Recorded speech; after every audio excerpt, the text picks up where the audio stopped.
মাত্র 10 মাস আগে প্রধানমন্ত্রী হয়েছিলেন তিনি, আর আজ থাইল্যান্ডের সাংবিধানিক আদালত তাকে সাময়িক বরখাস্ত করেছে।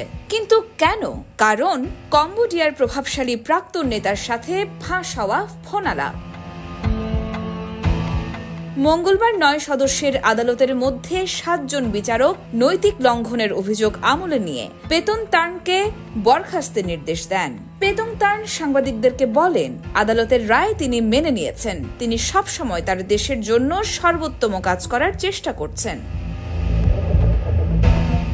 বিশ্লেষকরা বলছেন, এই সিদ্ধান্ত থাইল্যান্ডের রাজনৈতিক অস্থিরতা আরও বাড়াবে।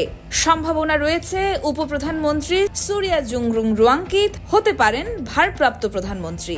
এটা থাইল্যান্ডে প্রথম নয়। 2024 সালেও একই আদালত বরখাস্ত করেছিল সাবেক প্রধানমন্ত্রী শ্রেথা থাভিসিনকে।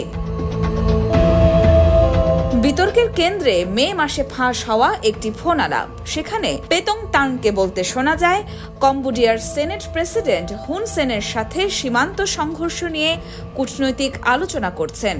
এমনকি এক উচ্চপদস্থ থাই সেনা কর্মকর্তার সমালোচনাও করেন তিনি। এই ঘটনার পর ব্যাংককের রাস্তায় হাজার হাজার মানুষ তার পদত্যাগের দাবি জানায়। আরও একটি নৈতিক লঙ্ঘনের অভিযোগ তদন্ত করছে দুর্নীতি দমন কমিশন।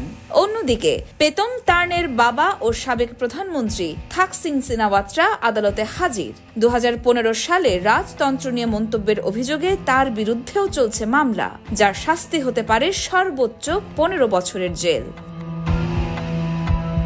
এই টালমাটাল পরিস্থিতির মধ্যেই থাই রাজা নতুন মন্ত্রিসভা অনুমোদন করেছেন। পেতনতার্ন নিজেই সংস্কৃতি মন্ত্রীর দায়িত্ব নিয়েছিলেন, কিন্তু এখন সেই মন্ত্রিত্ব প্রশ্নের মুখে। সবচাইতে বড় প্রশ্ন এখন, আদালতের চূড়ান্ত রায় কি হবে? সিনাওয়াত্রার পরিবার কি আবার ঘুরে দাঁড়াতে পারবে?